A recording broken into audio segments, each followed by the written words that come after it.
What's pop locking, you beautiful people? It is the Vuvuzela Victory Challenge. It is episode 61. Yeah, we made it to 61 episodes. And you know what? We're doing all right. We're in Champions League spots, baby.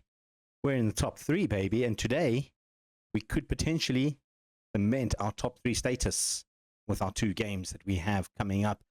Hit like, hit subscribe, Toy Parents, Grandparents, Lovers, and Haters. Let's get in the game.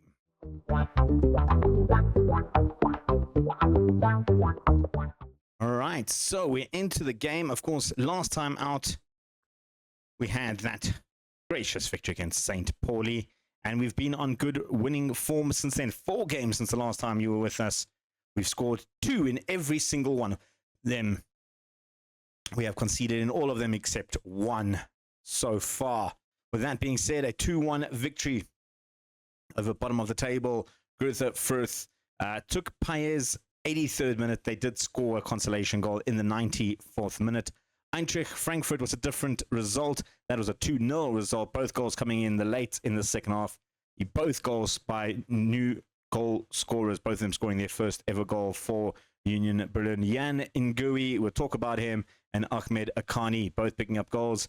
Against Stuttgart, we got a little bit lucky because they were leading 1-0 just several minutes, 7 minutes, in fact, after that. Oscar Hoyland got sent off, and then we capitalized on that in the second half. Cesar and Darlin picking up a goal in a minute apart from each other. And then our most recent one, after going 1-0 down in the first minute, Darlin and Szymanski picked up the victory for us, making it 2-1. Now, today I do say that we could maybe cement our position in the top half. We've got an away day as well to the Allianz Arena against Bayern Munich. And then I think to really just top it all off, we are actually going to go and take on Bayer Leverkusen as well. They are just a little bit behind us. We do have a game in hand over them, which is the game we play now. So a victory here essentially could put us 4 points above Bayer Leverkusen and 7 points above Bayern Munich. It's huge games. And then, of course, we've got that Leverkusen game, which I think is 4 games away, which will really then cement. Of course, a lot can change in that more sort of month period that we have there. But it is the 7th of March. It is my birthday. And the best way to celebrate our birthday is to go over to Munich to go look at the Allianz Arena. They're still playing there in-game. It is probably one of the best looking stadiums I have ever seen.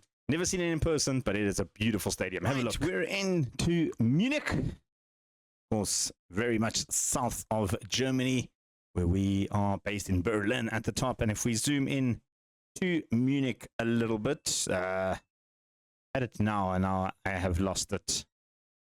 I found that station somewhere. Now, where are we? It was somewhere around here, if I remember correctly. If I'm zooming in a little bit more, will I be able to see the stadium? Is that the stadium there? That doesn't look like the stadium. I had it, man. I was zoomed out and I was zoomed in and now I can't find it. Now my internet's slow. Just waiting for it to load up. Swear I looked at it and I was like, oh, this is a nice stadium, and then decided to zoom out. Give you guys a nice, better look at it. Right, I found the stadium. It was a little bit more north than what I was looking. I was looking somewhere down here. Over this area. All I had to do was just move up north into the Platteland area, and Bob's your uncle, the Allianz Arena in all its glory. It's there. It's beautiful. It's a nice stadium. Nothing much else outside of it, apparently. So I did actually look at some reviews for the stadium because I thought that would be fun. So that is looking like there. Is there any views? Oh, we can look at in the stadium itself. I don't want to really go too much on a walkabout because the internet is a little bit slow. So we can have a look at the inside of the stadium. Big fans to keep us all cool during the hot summer months, but it's a big stadium. FC Bayern München. Of course, they share the stadium with München 1860, I think it is. So kind of a bit unfair that they've got the big Bayern Munich logo on there, but that is a nice stadium inside, hey? Whew. It's like a view from outside as well. Is there a nice view to look at them? Where's the entrance? I think this is the entrance side. Yeah, this is the one that everybody says not light up at night though. I want to see it at night. That is nice, though. Is there one to see it at night? Do we have a view at night? There's 3 little dots there. That's not night either. That's nice. Is there no drone footage? That would be so great. There's a dot there on the stadium. Is that drone? No.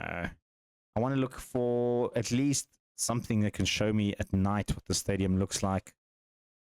Because that's what you really need to see. I mean, yeah. I've been through all the dots. There's no night footage. But we do have, this is probably the best. And so that whole panel lights up there. It's a little bit off center. I wonder if the architects picked that up, hey?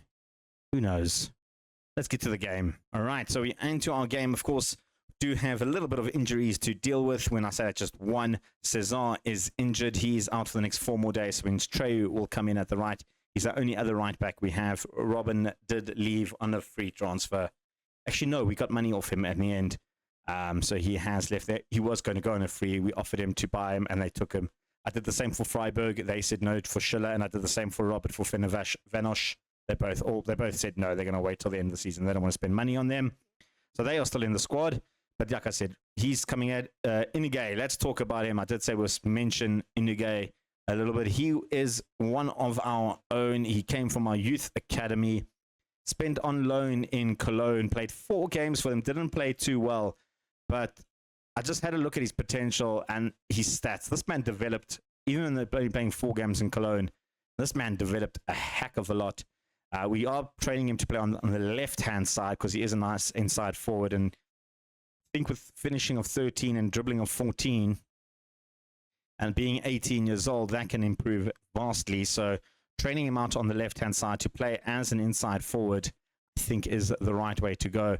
Between him and Darlin, both playing on that side as inside forwards, with both very... I mean, Darlin's got no left foot at all, but he has managed to score 3 goals from that position.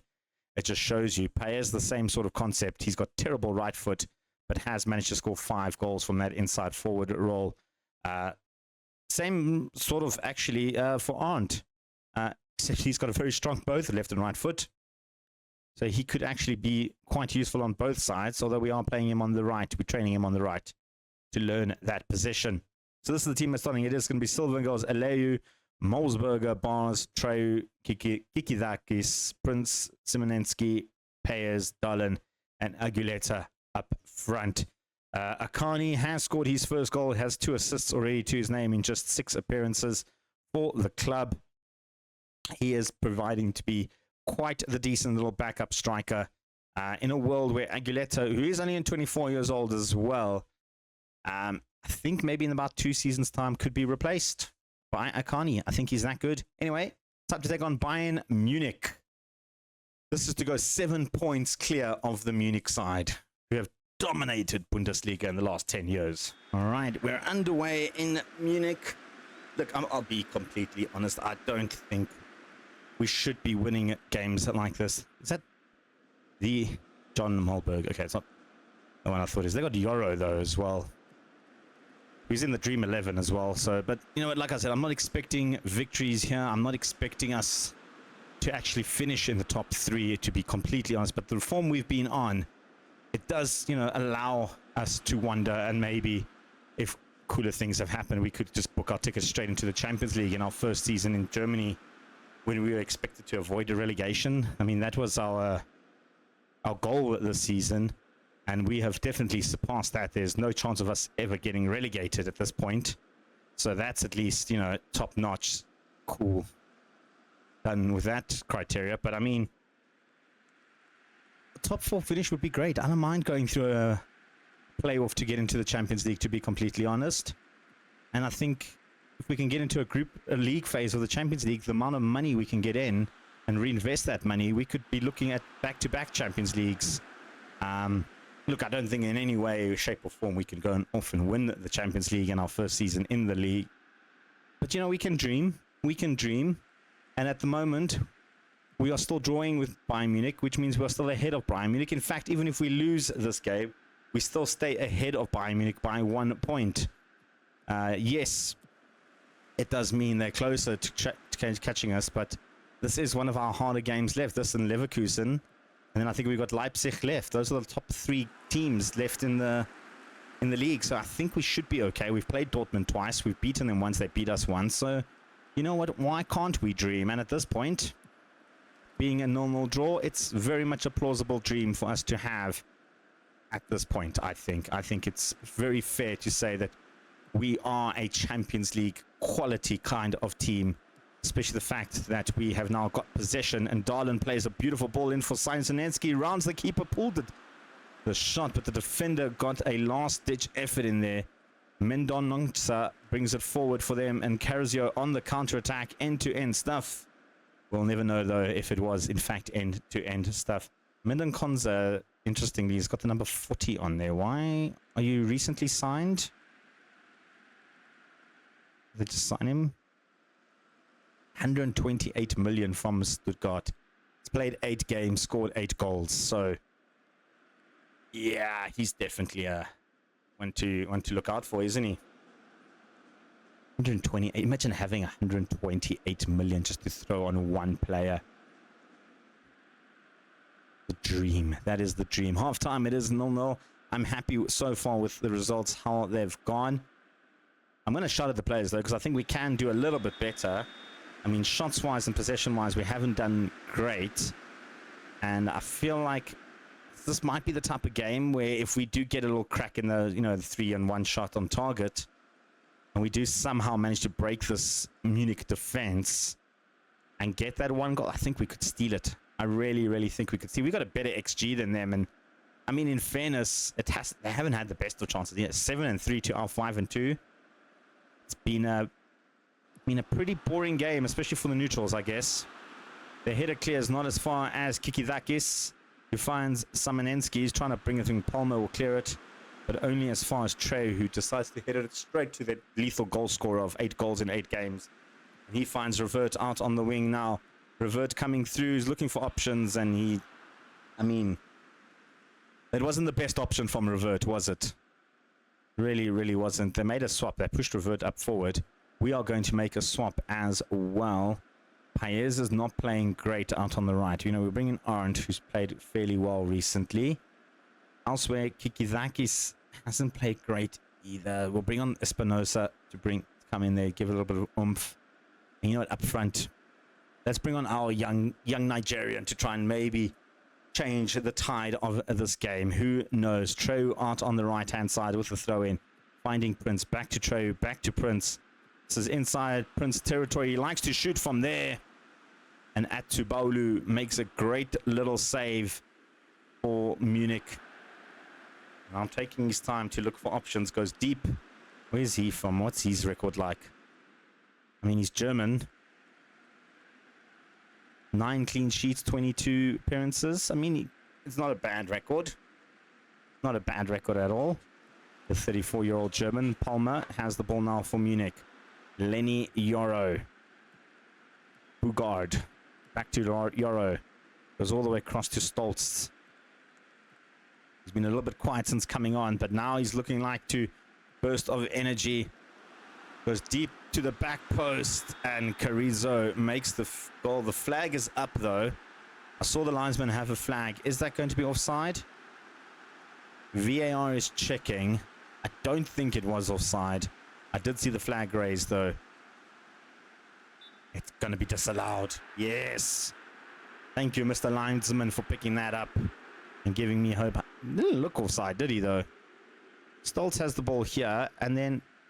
Oh, he just took an extra step forward before the ball was crossed. He was actually behind the ball the whole way. And that extra little step just caused him to have a little bit of a problem. We're going to make some more swaps. Darlin on the left is not looking great. Inigo come on there. Elsewhere in the midfield, both Prince and Semensky are both super tired. You know what? Gomez come on there, and Cull come on. Oh, we can't do Cull. We'll bring on Gomez then. Cull, we've been giving him game time. He needs to learn how to play as a DM. That's probably his biggest drawback at the moment. So we are giving him as much game time as possible. I feel like in this game, though, Simonensky has been a little bit better going forward. So we're kind of just relying on him a little bit more than we should, I feel. But 0-0 draw. I mean, a total of, what, 18 shots in the entire game. Not a goal fest type of game, I guess.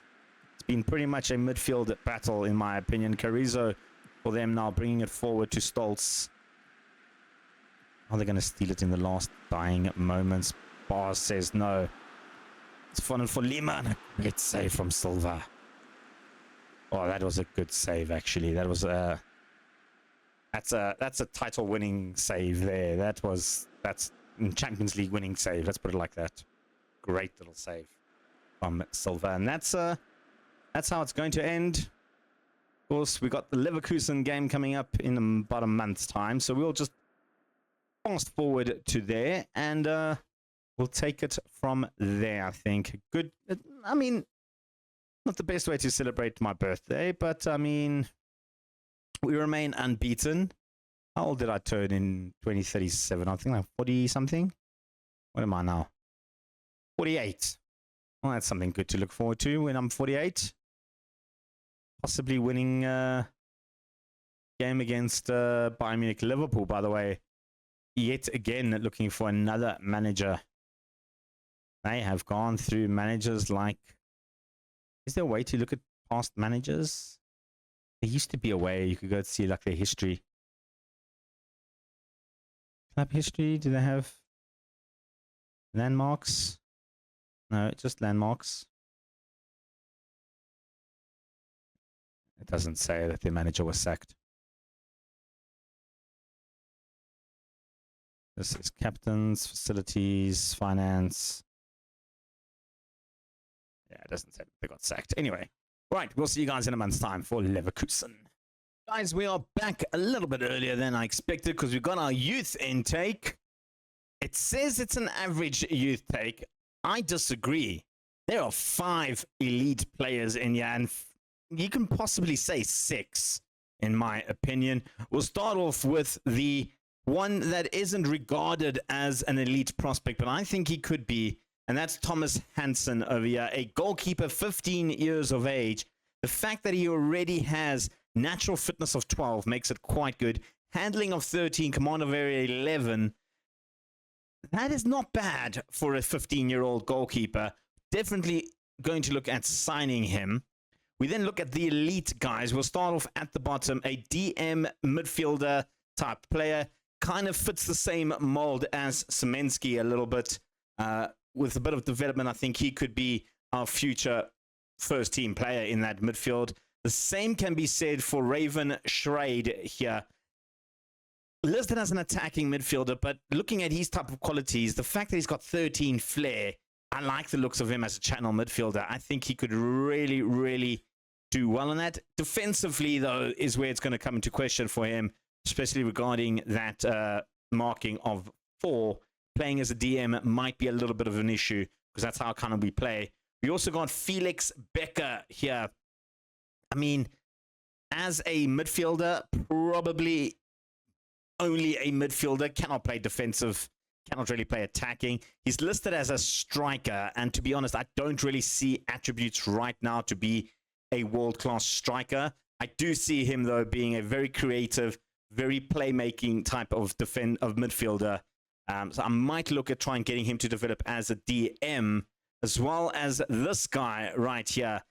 He is someone that I can see playing out on that right-hand side as an inside forward. Makes a little bit more sense in my eyes. 16 years of age. He is very, very good.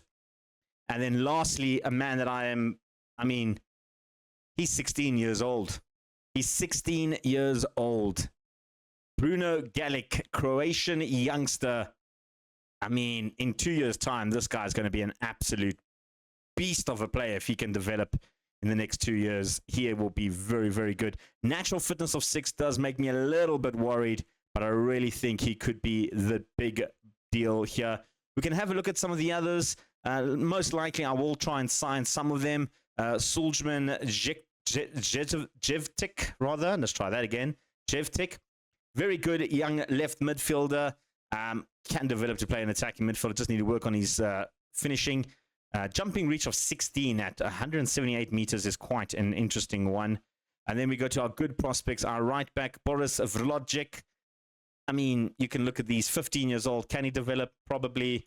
Yusuf Erdogan, rather. Again, same concept. 16 years old. I probably will I'll sign most of these guys, I think, just for the sake of having a decent under 19s. We do have a lot of under 19s at the moment. And then these guys under decent prospects, not much going on. I probably won't sign any of these guys. They're not even worth just showing you. They're not going to be that good. I think the top 6 here, definitely. You know what? I might even just throw Jivnik in there. Top 7, definitely will sign all of them. Maybe 1 or 2 from the good prospects, just because of positions that we might need. The thing is, we've gotten so many midfielders coming in, and Yusuf might find himself not getting a contract, even though he's listed as a defender. Maybe marking 10, he could be something, but yeah, I don't know. We'll see how we go in there. We still have our games to come up. Of course, we're taking on Bayer Leverkusen. In our other results, we can quickly go through them.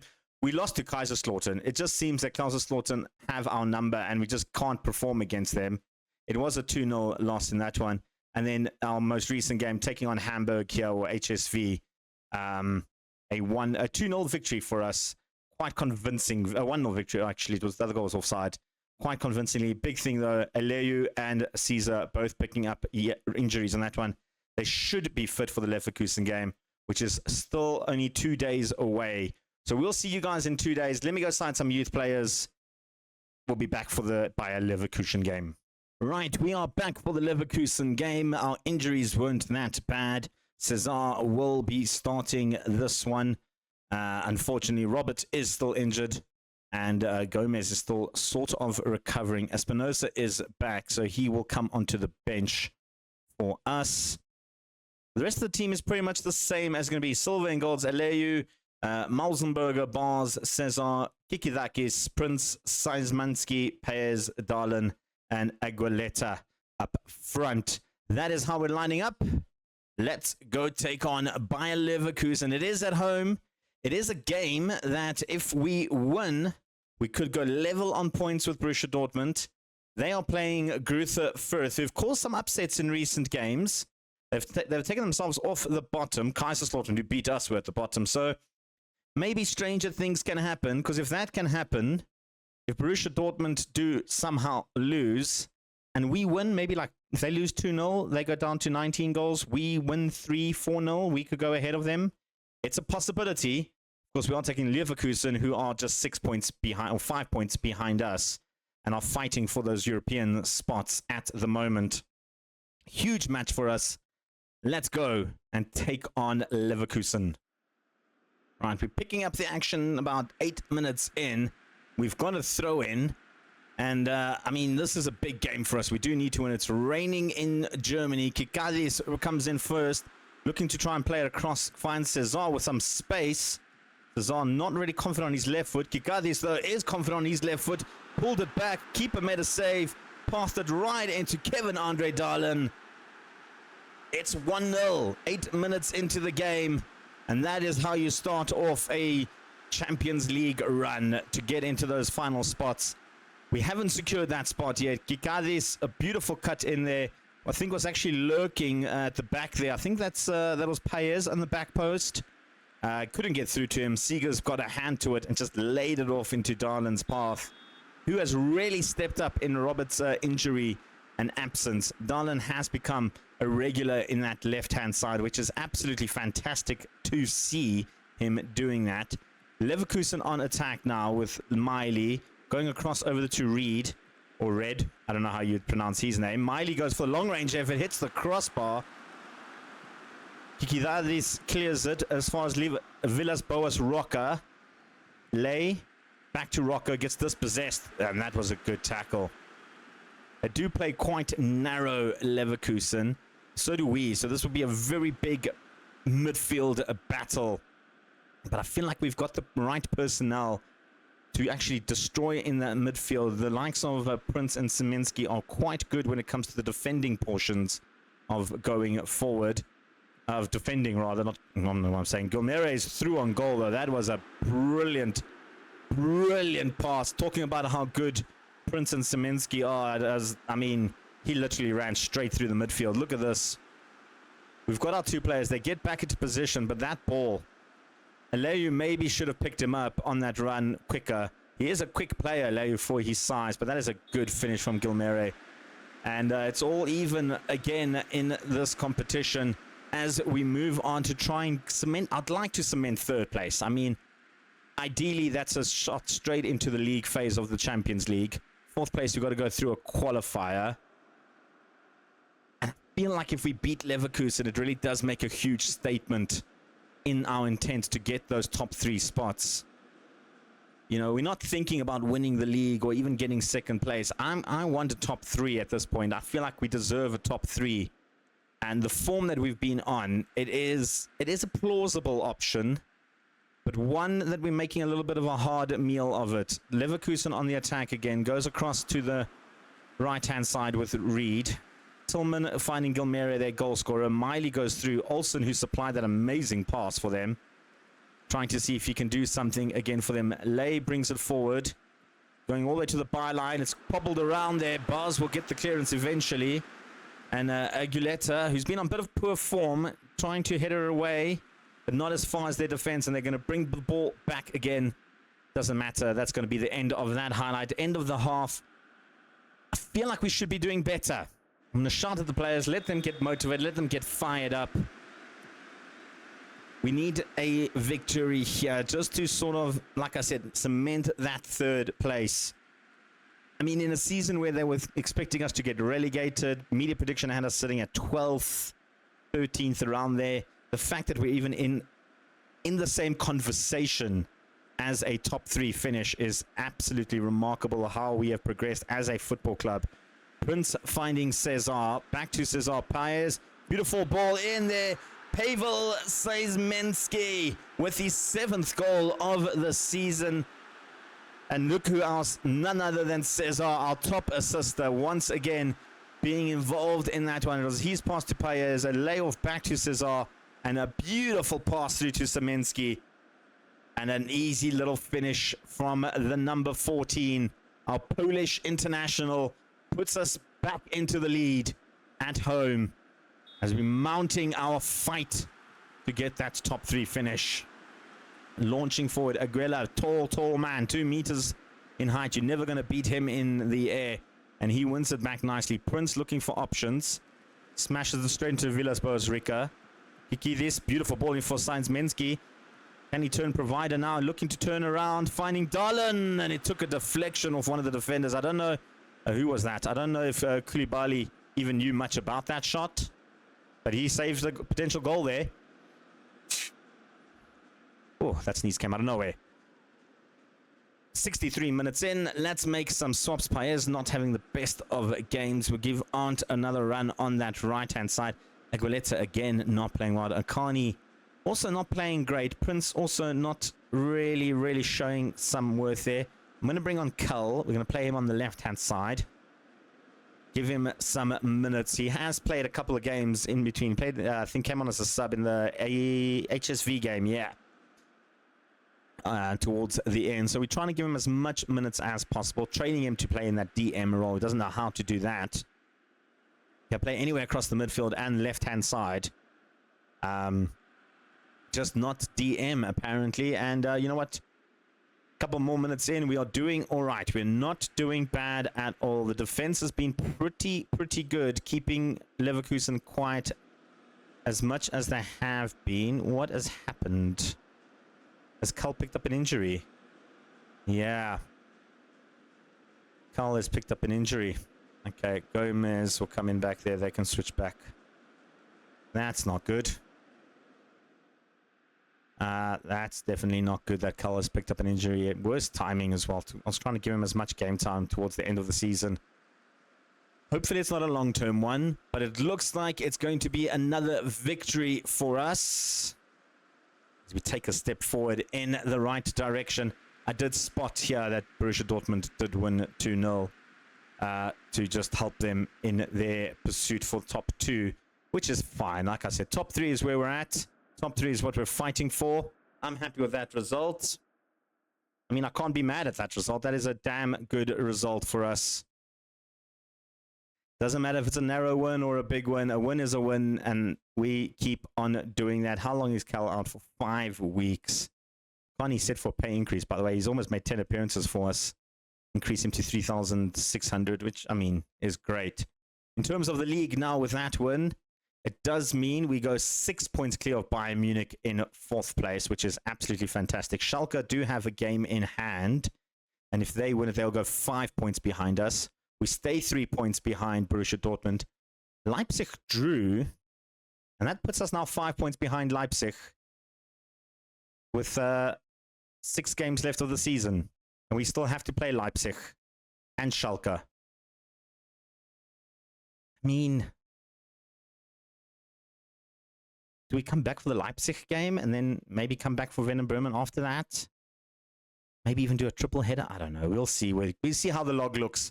A lot can happen between Schalke and Hoffenheim and time to get to Leipzig. We'll see how everything looks. We'll see you guys then, though.